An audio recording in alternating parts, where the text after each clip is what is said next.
Assalamualaikum warahmatullahi wabarakatuh. Seperti yang kalian tahu, sehingga hari ini Malaysia telah mempunyai seramai 10 orang Perdana Menteri, antaranya Bapa Kemerdekaan iaitu Tunku Abdul Rahman dan Bapa Pemadanan iaitu Tun Dr. Mahathir. Tetapi adakah kalian tahu berkenaan dengan Bapa Pembangunan? Siapakah beliau? Apakah sumbangan beliau terhadap negara kita?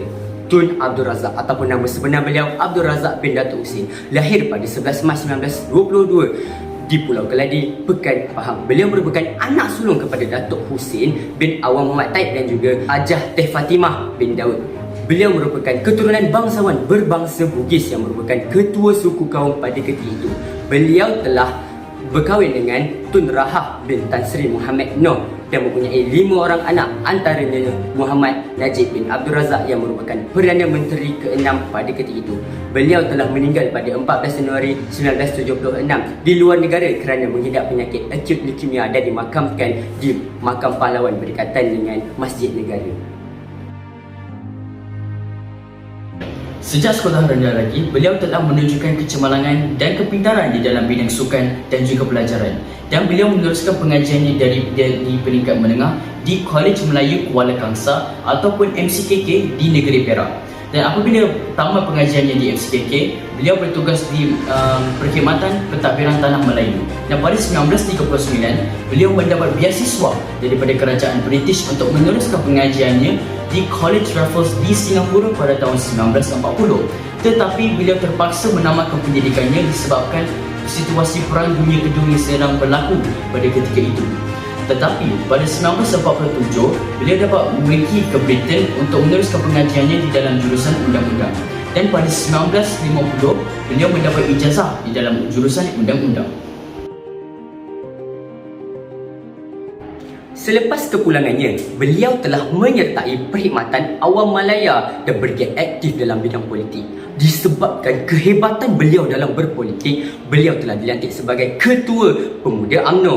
Beliau juga telah dilantik sebagai Setiausaha Negeri Pahang pada 2 tahun kemudiannya. Dan pada tahun 1955, beliau telah menjadi Pemangku Ketua Menteri Pahang pada umur hanya 33 tahun.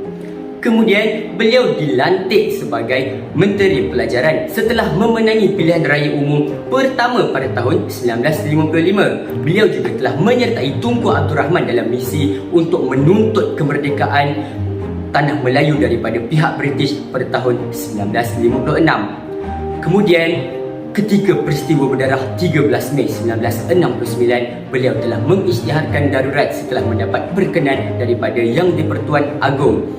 Beliau juga telah, sepanjang tempoh itu, beliau telah memerintah melalui dekret. Dan pada 22 September 1970, beliau telah mewarisi Tunku Abdul Rahman untuk menjadi Perdana Menteri Malaysia yang kedua. Pada 1 Januari 1973, beliau telah menubuhkan Barisan Nasional sebagai ganti Parti Perikatan. Beliau telah menambah ahli-ahli untuk mengasaskan apa yang dikatanya iaitu ketahanan nasional melalui kestabilan politik. Pada 13 Mei 1969 telah berlaku suatu tragedi yang amat menyedihkan, iaitu isu perkauman antara kaum Melayu dan kaum Cina selepas pilihan raya yang pertama. Situasi berikut telah berlaku keturunan ekonomi dan ketidakstabilan politik.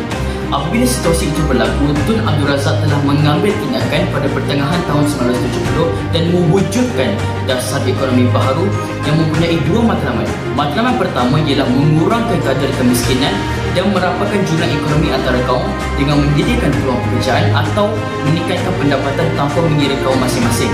Selain itu juga, dasar ekonomi baharu dapat mengembalikan semula ekonomi dan kestabilan politik. Dan adakah anda tahu juga rukun dan prinsip negara kita diwujudkan oleh Tun Abdul Razak yang boleh menyebabkan rakyat Malaysia melangkah maju ke hadapan dan bersatu padu antara satu sama lain? Antara iktibar yang boleh kita dapat daripada legasi Tun Abdul Razak ialah kita mestilah bersifat prihatin sebagaimana Tun Abdul Razak sanggup mensiarkan darurat kerana tidak mahu melihat rakyatnya bergaduh dan mencederakan antara satu sama lain sehingga sanggup menumpahkan darah. Selain itu, perpaduan kaum juga penting kerana perpaduan kaum akan menyemarakkan semangat patriotism yang akan mengelakkan pecah belahan antara satu sama lain yang mungkin menyebabkan negara kita akan dijajah sekali lagi.